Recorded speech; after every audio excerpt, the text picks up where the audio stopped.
Segunda-feira da primeira semana do Advento, ano B. Eu sou o Padre Pedro Paulo e inicia-se agora mais um programa, a Bíblia no Mundo de Hoje. Bem, nessa segunda-feira, estamos com novos ares espirituais e litúrgicos. Primeiro, a espiritualidade do Advento, que é tão própria e teremos ocasião de falar dela nestas próximas 4 semanas. E, por outro lado, este recomeçar, ou ao menos preparar-se para recomeçar, já que o Advento não é começo, mas preparação para o reinício.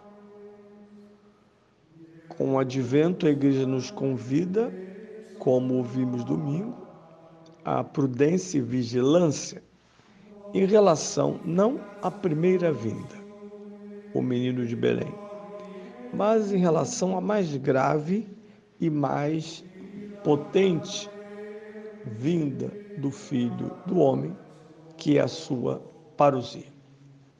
De forma alguma, a Igreja ao longo dos séculos e milênios pode esquecer-se da segunda vinda, pode minimizar a parousia, naturalizar a revelação divina. No último domingo do tempo comum, que foi a solenidade de Cristo Rei, muitos disseram, eu creio equivocadamente, que Jesus contou uma parábola. Não.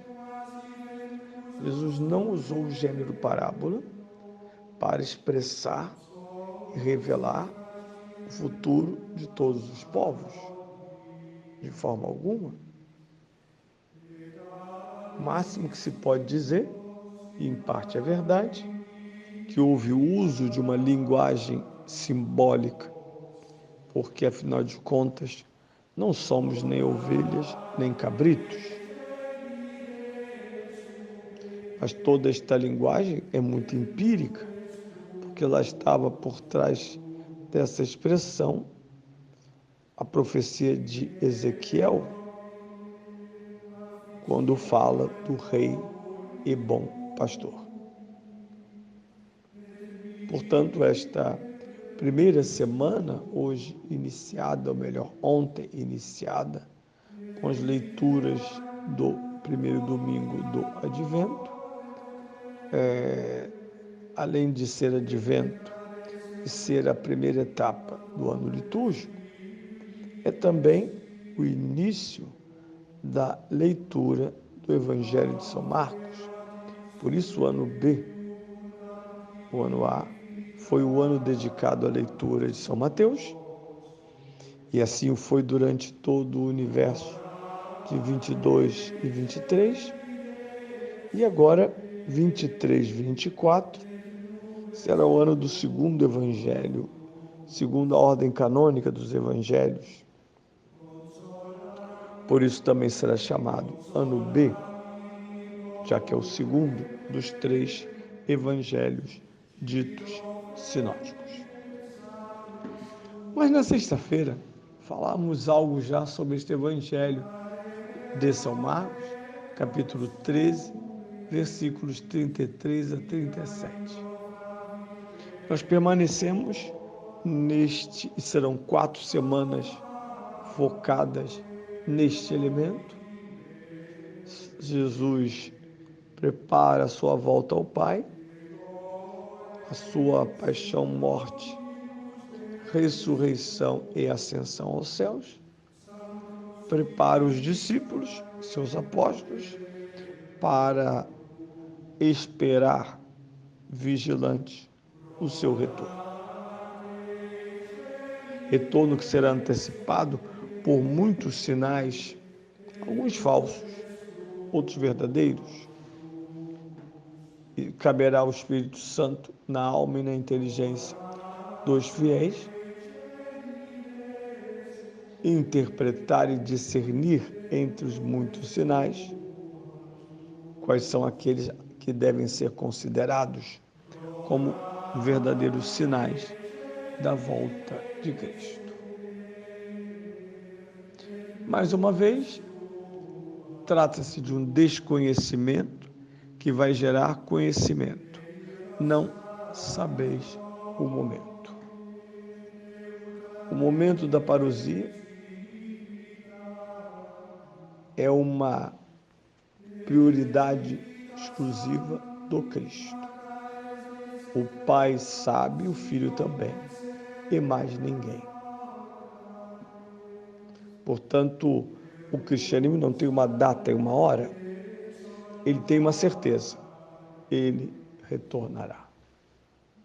E em torno desta certeza da fé, visto que esta afirmação não é um desejo da igreja abandonada pelo esposo, mas é, de um lado, a nostalgia do esposo que foi para a direita do Pai, e a sua palavra, que nós jamais ficaríamos ou nos tornaríamos órfãos.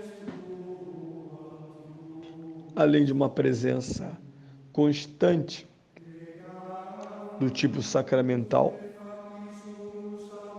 há também este elemento próprio de não se acomodar ao presente, a este mundo, nem às esperanças mundanas, mas viver interiormente a fé, iluminados pela sadia e necessária esperança. E o que vemos no texto? Ainda uma imagem conhecida de um senhor, uma viagem e os seus servos. Esse triângulo retorna depois do evangelho dos talentos. Volta de novo um senhor em viagem. Como dissemos lá em São Mateus, dizemos aqui em São Marcos, a viagem é sempre a ida de Cristo ao Pai.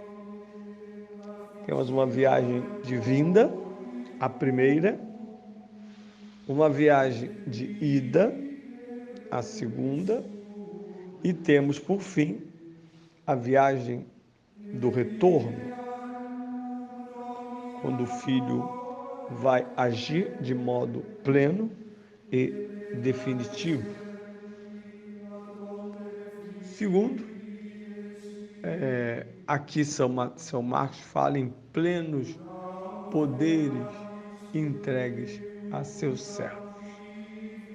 E esses plenos poderes não estão relacionados à posse do reino de Deus, mas sobre o papel desses servos no reino de Deus. Porque cada um terá ou se ocupará de uma determinada tarefa.